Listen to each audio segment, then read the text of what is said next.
যা করবি ডান্ডার মধ্যেই করবি। উইকেটের পেছন থেকে লিটন দাসের ছোট্ট এক টোটকাতেই খেলার মোড়টা ঘুরিয়ে দিলেন মেহেদী হাসান মিরাজ, তুলে নিলেন পাকিস্তানের অধিনায়কের উইকেট।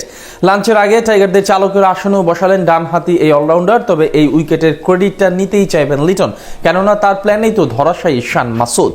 সফরকারী কাপ্তানের উইকেট তুলে নিতে উইকেটের পেছন থেকে লিটনের কলকাঠি নাড়ানো নিয়ে বাকিটা জানবো প্রতিবেদন।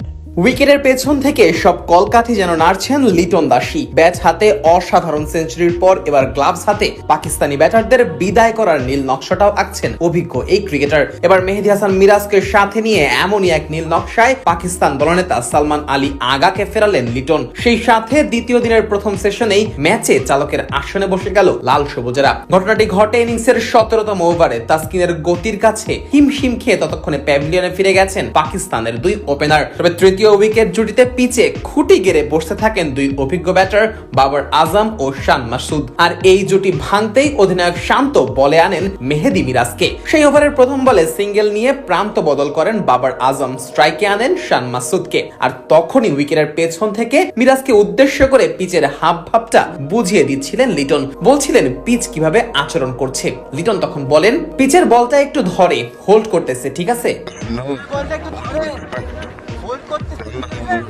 খানিক বিরতি দিয়ে লিটন আবার বলে বসেন, যা করবি ডান্ডার উপর করিস।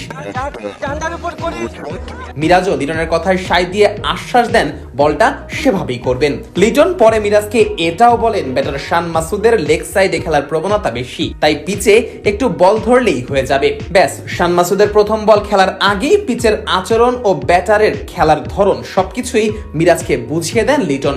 আর তাতেই যা হবার তাই হলো। পরের বলটাই মিরাজ খানিকটা দূরে অফ স্টাম্পের চ্যানেলে করেন। শান মাসুদ ফ্রন্ট লেগ ক্লিয়ার করে খেলতে যান, তখনই পিচে বলটা হোল্ড করে সামান্য একটু ঘুরে যায়। ফলে মাসুদ ঠিকমতো শটটা খেলতে ব্যর্থ হয়। বল সোজা চলে যায় সাবস্টিটিউট হিসেবে মাঠে নামা নাইম হাসানের হাতে।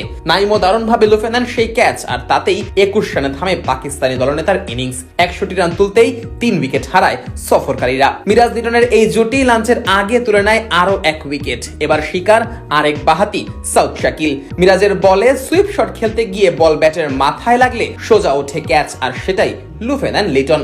8 রানেই ফিরতে হয় এই ব্যাটারকে। 79 রান তুলতেই 4 উইকেট চলে যায় পাকিস্তানের। টেস্ট ক্রিকেট যেখানে ধৈর্যের খেলা, সেখানে উইকেটের পেছন থেকে সব কলকাঠি নাড়েন উইকেট কিপাররাই। প্রথম টেস্টেও মোহাম্মদ রিজওয়ানের মনোসংযোগ ভাঙতে বেশ ভোকালি ছিলেন লিটন। এবার সিলেট টেস্টেও উইকেটের পেছন থেকে নিজের জাদুটা দেখাচ্ছেন অভিজ্ঞ এই টাইগার ক্রিকেটার। আর এর ফলটাও সাথে সাথেই পাচ্ছে লাল সবুজেরা।